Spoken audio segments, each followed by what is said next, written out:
Hello, and thank you for listening to the Testing the Spirits podcast. Just a quick episode right here. Going to cover a story in Christian news. The Satan statue erected in the Iowa Statehouse has been torn down. Before I read an article from Protestia.com, I'd like to read from Judges chapter 6, verse 28, which says, "And when the men of the city arose early in the morning, there was the altar of Baal torn down, and the wooden image that was beside it cut down." Here's what the article says. A recent petition by the Satanic Temple of Iowa, under the guidelines of the Iowa legislature, it allowed Satanists to place an idol of Baphomet, or the devil. It looked like a winged goat-head transhuman figure. They put it on display in the vicinity of the nativity displays on the first floor of the Iowa Capitol. The display drew the ire of many Christians who lamented the blasphemy of placing an idol in the Capitol as a sign of the impending judgment of God upon the nation. Many conservative Republicans, while lamenting the statue as blasphemous, defended the existence of the display on the grounds of constitutional freedom of religious expression.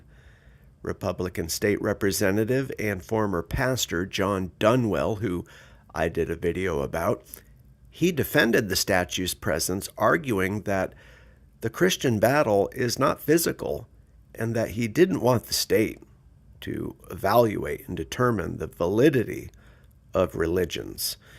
Iowa's Governor Kim Reynolds, a self-described conservative Christian, she echoed the sentiment of Dunwell, praising those who joined a vigil around the Nativity in response to the satanic display while defending the free speech rights, free speech, quote-unquote, rights of Satanists. Now, to the main story. On Thursday, December 14th, Michael Cassidy, a Christian Navy Reserve instructor pilot and self-described America First conservative, he walked into the Iowa Capitol building and smashed Baphomet, decapitating the idol before stuffing its head into a nearby trash can. Cassidy then promptly turned himself in to Capitol Police and was charged with fourth-degree criminal mischief as charges were pressed by the Satanic Temple. In an interview with the Sentinel, Cassidy explained his motive for wrecking Baphomet, or Satan.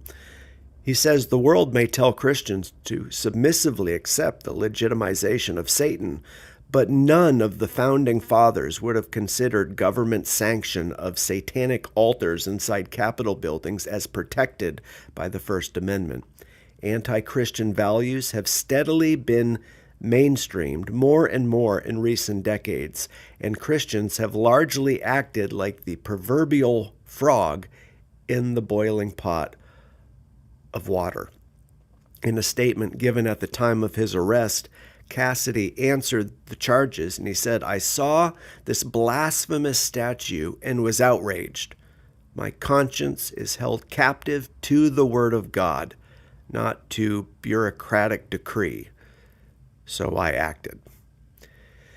Then it says, Cassidy's actions, while in defiance of the radical Two Kingdoms ideology of many American evangelicals, are reminiscent of those of the 8th century missionary Bonface, when confronted with the fact that the Saxons had cultivated a type of syncretism that allowed for the worship of Jesus as one of many gods in the pantheon.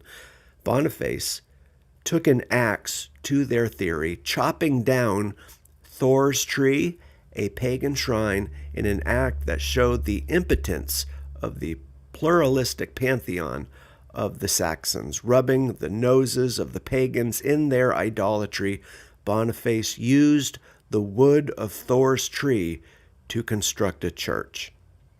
While many of the mostly peaceful protesters, quote unquote, of 2020, this is the Black Lives Matter crowd who destroyed statues, while many of them, the article says, escaped prosecution, it is likely that Michael Cassidy will be prosecuted to the full extent of the law for his actions.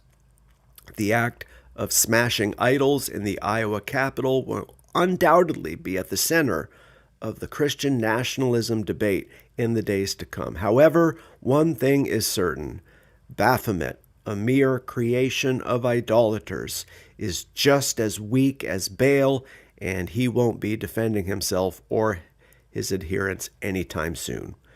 I'd like to close with a verse from Psalm 135, 15 through 18. It says, "The idols of the nations are silver and gold, the work of human hands. They have mouths, but do not speak. They have eyes, but do not see. They have ears, but do not hear.